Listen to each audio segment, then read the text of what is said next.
Good evening, everyone. We really thankful for this evening that we can continue our online gospel devotion. Thank you sa inyong support. Padayon ninyong pag-support ng mga Facebook friends, mga relatives. Salamat gid sa inyong mga pagpadayon sa pag follow ni ining activity sa ato nga online gospel devotion.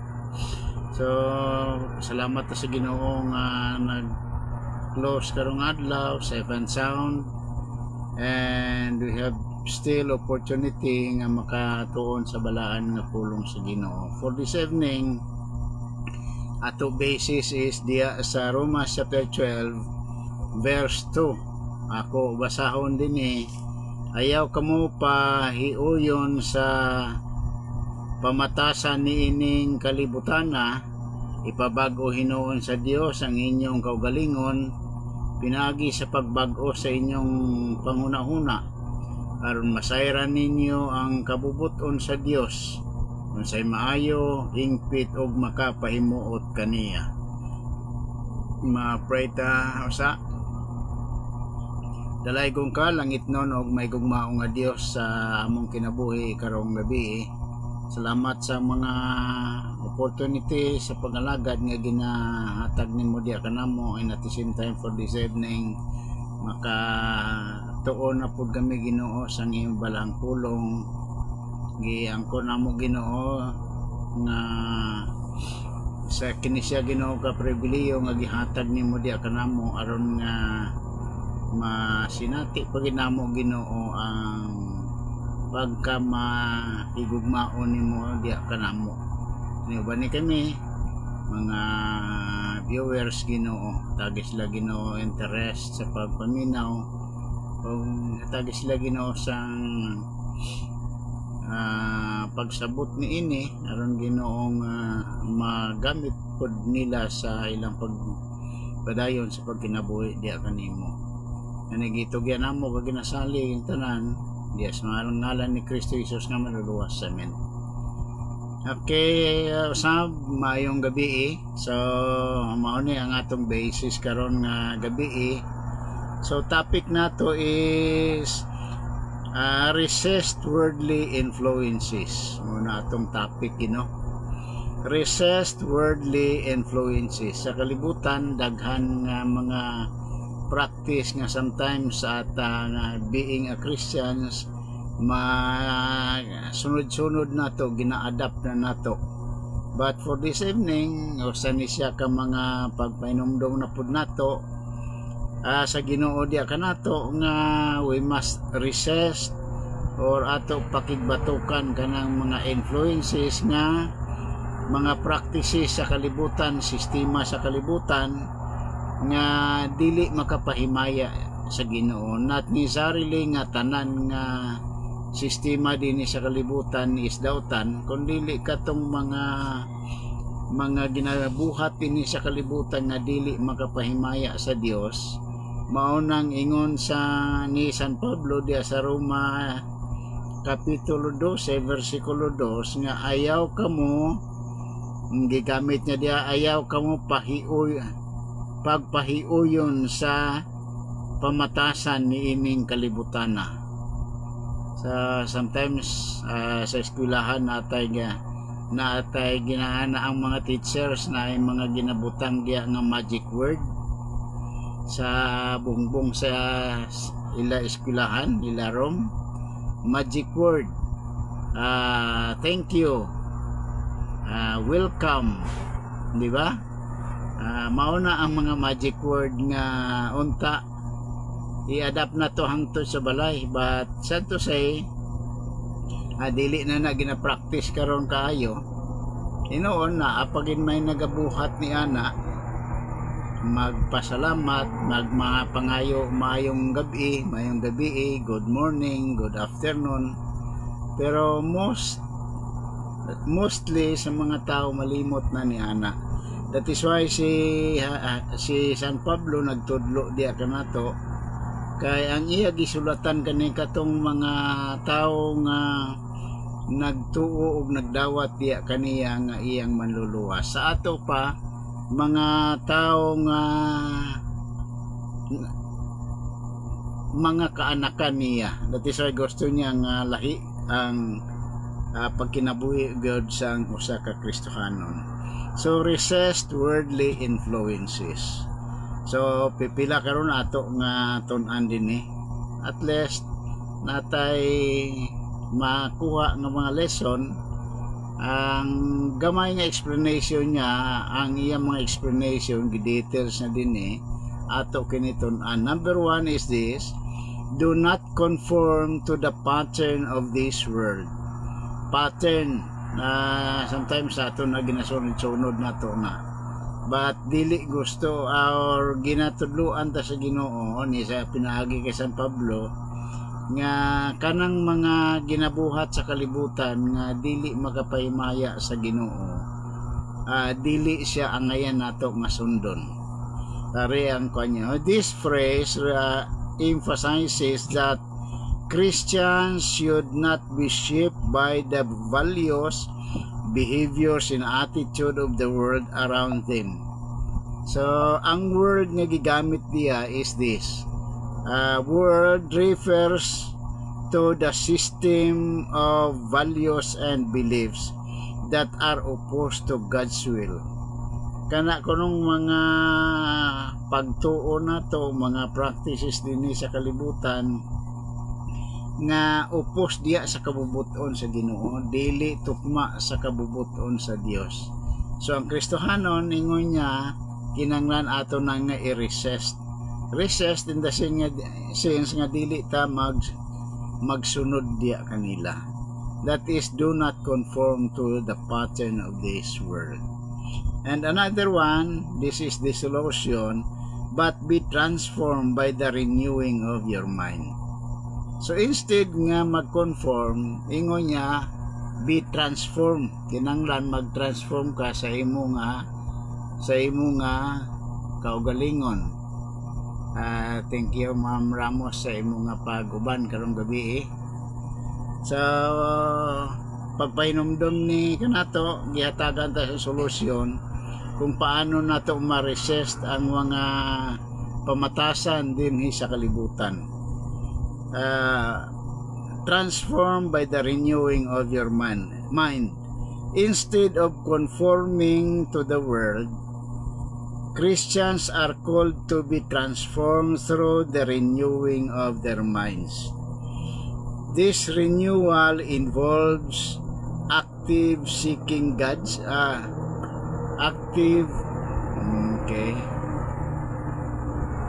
actively seeking God's truth and allowing His Word to reshape their thoughts and perspective. Nganong gigamit ni San Pablo diya ang mind, kay dako ang mahimo sang ato hunahuna.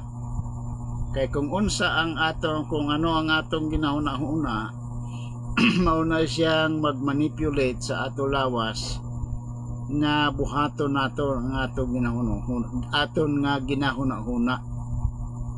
As a common example, pareho nang naguna-una ka nga magkaon, then ang imo lawas makuha sang makadto sa kaldero, magkuha sang bahaw, then magkaon.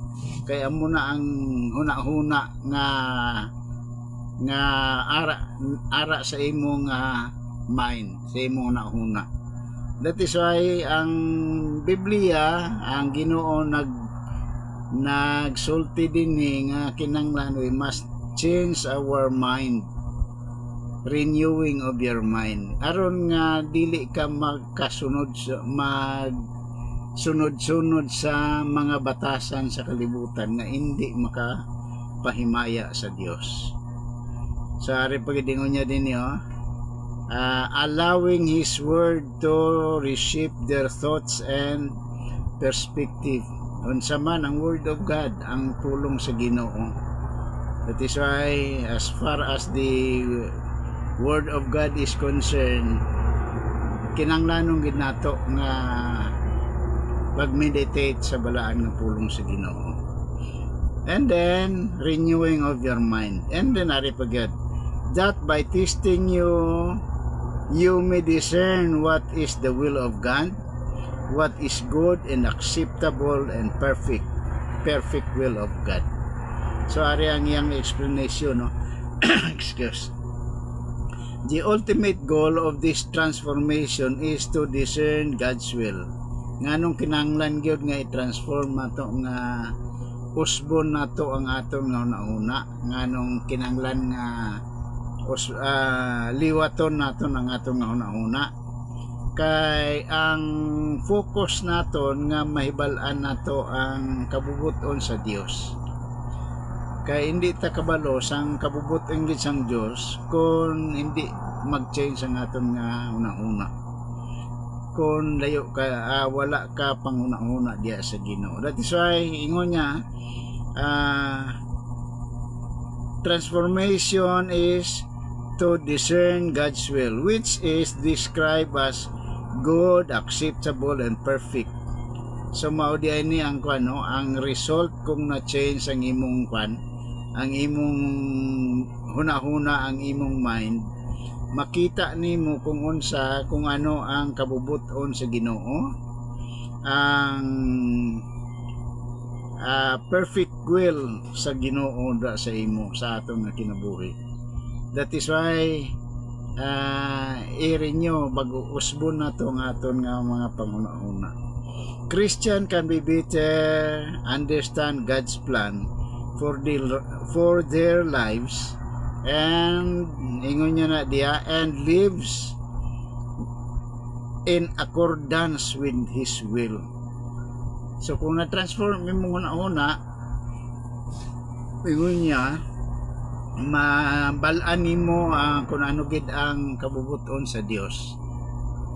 So hope and pray nga we will try nga aton mga panguna-una, kung na-discern nimo layo ka na sa diya sa Ginoo, wala na kay dako nga value sa imo kinabuhi ang Ginoo, then i-change imo nga panguna-una, ibalik diya sa ang kalipay diya sa pagalagad sa Ginoo. Okay, hari no. In Romans chapter 12 verse 2, nagtawag sa mga Kristohanon nga kinahanglan nila is i-resist the allure of worldly values and behaviors. Pakigbatuan man na ang aton nga terms ang resist, pakigbatukan ang mga pamatasan nga dili makapaymaya sa Dios ni ining kalibutan. Resist and cultivate the transformation of mind, transform mind through the renewing of your minds. So hope and pray nga for this evening makapainumdum na po ginidiya kanato kung unsa ka importante ang pulong sa Ginoo diya sa atong kinabuhi. Importante kayo gyud ang Ginoo diya kanato. So that is why ato tun-an pipila sang mga pulong sa Ginoo. Romans chapter 12 verse 2 means we are renewing of your mind. Gi-explain din ato ni ilang taon bisan sa makadali lang. Today's world, most of us hustle to make money and get things done. Tinuod na siya. Kalibutan na to karon, atong lisod ta mangita sang kwarta. Sometimes dali ra mawala pud ang kwarta, but for surviving sa atong family, kinanglanong gyud nato mangita sa kwarta. That is why sometimes ang ato nga huna-huna gamay na lang diya sa Ginoo, ingon niya. It shouldn't come at the expense of God. Gamay na lang ato huna-huna diya sa Ginoo. Because of our financial needs. So mauna kuno ang nagkaytabo karon sa kalibutan, but unfortunately Many people either struggle and simply neglecting to make room for God in their lives. Tinuod na siya na. Sometimes mga tao nga wala na sang kwan, wala gyud sang room, wala na gyud sang bahin ang Ginoo sa iya nga kinabuhi. Makaadto lang siya sa simbahan kung dili siya busy. Kung busy siya sa iya trabaho, wala na gyud sang higayon pa ang Ginoo. That is why reminders ni diya kanato, hatagan gyud nato dako nga pagtagad ang Ginoo, kay siya mo'y nagakontrol sa ato nga kinabuhi. Sa what does Romans 12 verse 2 mean? Ingon niya din may gamay siyang explanation ako niyo sa i-take up na naapman tayo oras. In Romans chapter 12 verse 2, the Apostle Paul says, do not be conformed to this world, but be transformed by the renewing of your mind, that you may prove what is that good and acceptable and perfect will of God. So maunang reminders ni ni San Pablo sa mga Kristohanon dito sa Roma nga kinanglan ang kabubuton sa Ginoo gyud mao ang ilang buhaton. Romans 12 is reminders to the believers of the importance of living a righteous life. Mao nang verse 2 no. Ayaw kamo pahiuyon ni ining kalibutan na. Kay gusto sa Ginoo, gusto ni San Pablo diya nga ang mga Kristohanon mahimo ang ilang pagkinabuhi balaanon gyud nga pagkinabuhi nila. So ang gitawag na dinhi is living a righteous life means one that is free of sin. Free of sin, kanabang ang imo ginabuhat nga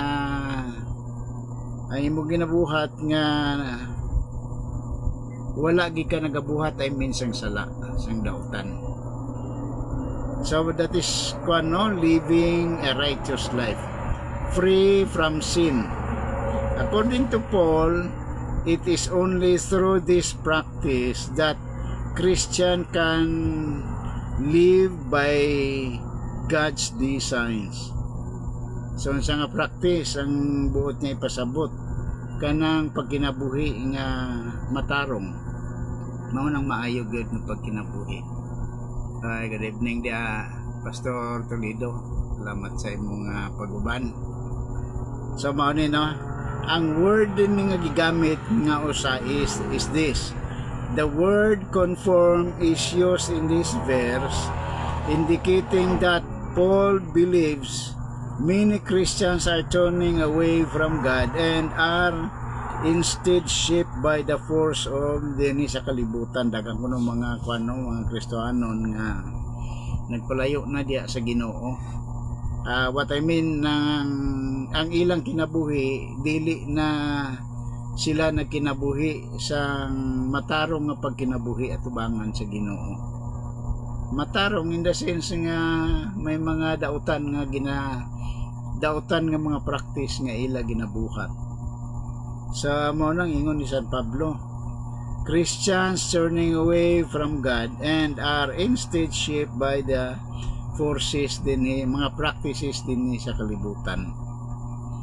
So that is why for this evening reminders diya kanato kinabuhi nga gihatag sa Ginoo, magamit nato ni sa iyang buhaton. And then ingon niya din another element is this. In Romans chapter 12 verse 2 is Paul ask believers to be transformed. Daghan ko ang mga Kristohanon nga nawala na diya sa pagalagad sa Ginoo, kay na sidetrack mo sila sa kalibutanon ng mga butang. So ang hangyo ni San Pablo diya is be transformed and to be renew their minds. kinanglan magbag-o sila sa ilang nga panguna-una. Good evening dia kay Delosi sa Davao. Salamat sa padayon nga pag-support. So mao ni ang ginahangyo gyud ni ni San Pablo nga ang mga Kristohanon kinahanglan sila nga mag-transform sa ilang nga kasing-kasing, transform and renew their minds. Bag-ohon nila ang ila panghuna-huna nga mabalik dia sa pag-alagad sa ang priority nila is ang pag-alagad sa Ginoo. That is why from time to time we are reminds ni Mateo diya sa Matthew 6 chapter 33, seek first the kingdom of God and His righteousness, and all these things shall be added unto you. Seek first, unaha gyud ang pagpangita sa ginharian sa Dios, or unaha ang Dios sa imong kinabuhi, kay siya maoy nagagunit sa ato nga kinabuhi. So hope and pray nga makahatag ni siya sa mga mga pahinumdom diya kanato karong gabi ang balaan nga pulong sa Ginoo. So devotional message nato karong gabi is this: let's examine the powerful call of transformation in Romans chapter 12. The word exerts a strong influences, shaping our thoughts and actions, but the verse urges us to resist this conformity and instead be transformed by the renewing of your minds. Ang ato kuno nga practice sa kalibutan, ang pamatasan sa ato nga kalibutan karon is lisod kaayo nato nga i-control, but we still challenge sa Ginoo nga pangayo tabang sa Ginoo. Mao nang ingon niya na diya sa sa Bisaya nga ipabag-o sa Ginoo ang imong panghuna-huna aron masayran ninyo ang kabubuton sa Dios.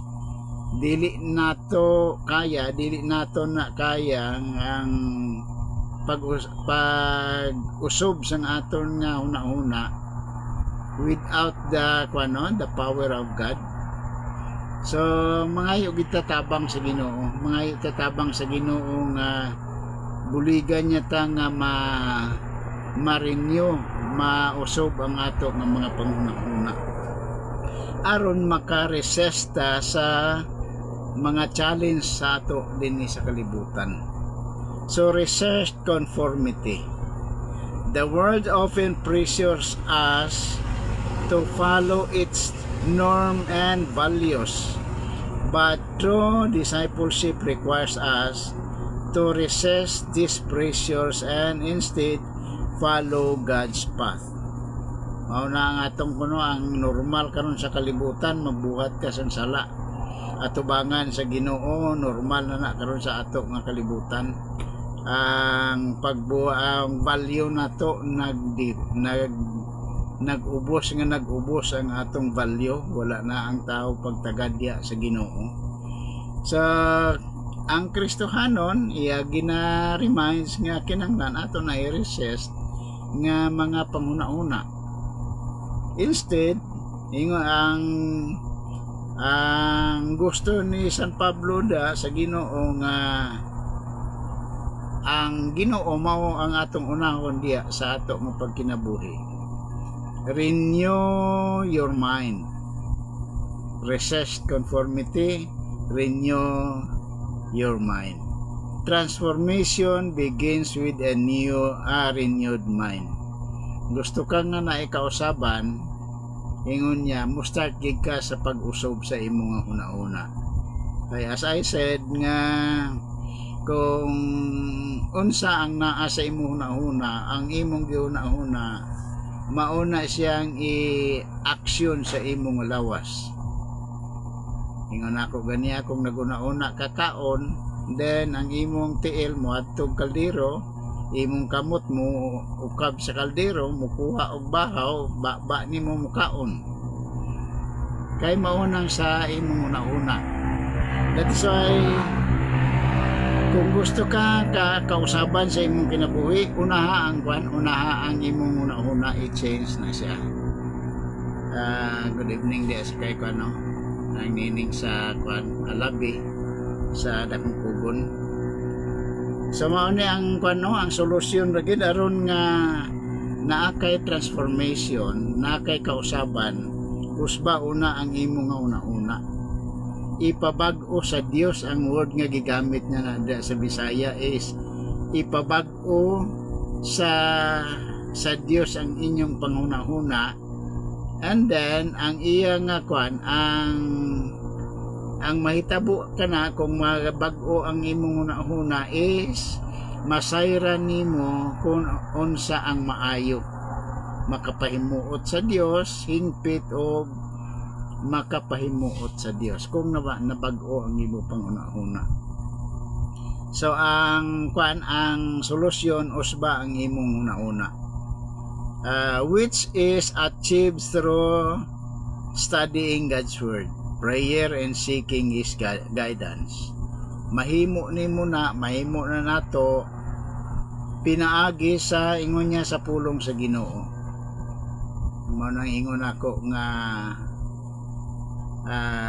mao nang number one purpose nga nung naatay objective nga naatay online gospel devotion, kay bisan sa gamay ra nga panahon naatay pulong sa Ginoo nga ato matun-an. So Bible studying God's word and then prayer, pangayo guidance diya sa Ginoo. Open praying nga for this evening makahatag kini challenge diya kanato sa pag padayon diya sa buhaton sa Ginoo. Ang mga lesson nga atong makuha karong gabi resist conformities. Mao gyapon resist nato ang mga daya sa kalibutan, mga batasan sa kalibutan ato nabatukan, values nila layo, dili makapahimaya sa Ginoo. Mao na ingon San Pablo, Christians should not be shaped by the world's values, attitudes and behaviors, but instead they should actively resist them. Mahimo na siya, ingon ako, by transforming our mind. Transformation through renewal. Mao gihapon, transformation through renewal. Good evening dia Sir Johnny. Salamat sa padayon ng pag-support. So mao ni atong mga lesson makuha karong gabi, no? Gusto ka sang transformation, i-renew una ang imong una-una. Dili mo kayab usbon ang imong una-una kung ikaw ra, but pangayo tabang sa Ginoo. Mao na ingon niya diya, ipabag-o ang imong panguna-una diya sa Dios. Pangayo tabang, mao na ang word nga gigamit niya diya, ipabag-o hinuon sa Dios ang inyong kaugalingon pinaagi sa bag-o sa inyong panguna-una. So ingon ako nga dili nato kaya nga pag-usog sa ato nga una-una kung kita ra.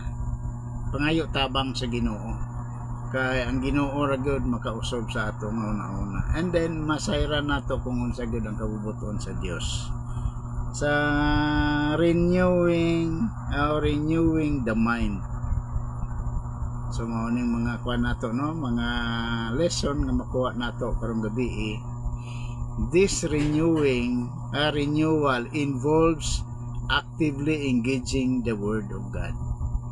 So dili ka mausog ang imong ang imong kinabuhi kon dili ka tabangan sa Ginoo. But ang usa ka agent nga himuon sa Ginoo ang iyang pulong niya, ang pagtuon sa balaan nga pulong sa Ginoo. Another one is prayer, imong pagampo diya sa Ginoo, pangayo tabang sa Ginoo. and seeking wisdom from the Holy Spirit to change our thoughts, perspectives, and desires. So daghan ang atong i-change.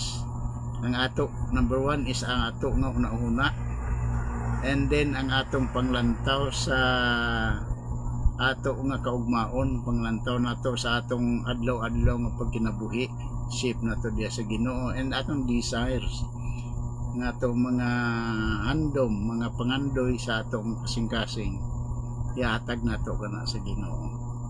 Salamat kaayo gyud karong gabi sa inyong nga pag-uban. Ato nga natun-an karon is diya sa verse 2, ayaw kamo pahiuyon sa pamatasan ni ining kalibutan na. Ipabago hinuon sa Dios ang inyong kaugalingon pinagi sa pagbago sa inyong kaugaling sa inyong panguna-una, aron masayran ninyo ang kabubuton sa Dios unsay maayo, hingpit ug makapahimuot diya kaniya. So, salamat kaayo, balaan nga pulong sa Ginoo nga ato natun-an. Salamat pod sa inyong padayon gyud nga pag-support sa ato nga online gospel devotion.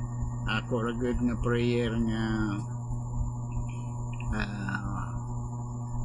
atong kinabuhi magamit gyud diya sa Ginoo.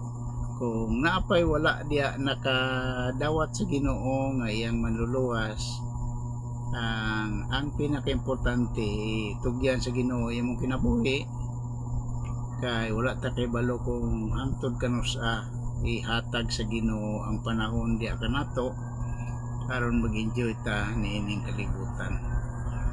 So itugyan sa Ginoo imong kinabuhi pinagi sa pag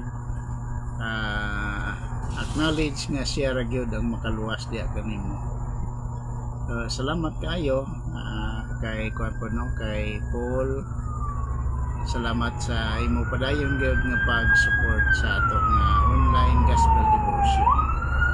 Ma-pray ta balaan og langit nga Dios. Salamat karong gabi sa mga reminders nimo diya kanamo being a Christian's father. Thank you for the concern nimo Ginoo diya kanamo nga dili kami malayo diya kanimo. Ngani salamat sa imo Ginoo na manatabang nga kung willing kami Ginoo mag-submit diya kanimo, usbon nimo, tabangan nimo kami Ginoo pag-usab sa amo nga una-una aron Ginoo nga magamit diya sa imong buhaton. Ano ba ni kami mga viewers, salamat sa ila Ginoo nga support sa online gospel devotion, and especially sa balaan ng mga pulong. So i-bless po gid sila Ginoo sa ila adlaw-adlaw po ng mga trabaho gamita nga mahimong palagyan sa imong mga panalangin ng ilang Ginoo mga trabaho. Proteksyon ni sila Ginoo sa mga dautan, mga insurgencies Ginoo, sa mga sakit po sa ilang lawa, sa ilang health Ginoo, ikaw po mag-protect diya kanila, especially for this evening. Tagi sila Ginoo kalinaw sa ilang pagpahulay. Ang itugyan namo ko ginasalig sa mahal nga ngalan ni Kristo Jesus nga among manluluwas. Amen. Okay, mayong gabi sa tanan kay Pastor Junard. Salamat sa imong pag-uban pod. Thank you kayo God.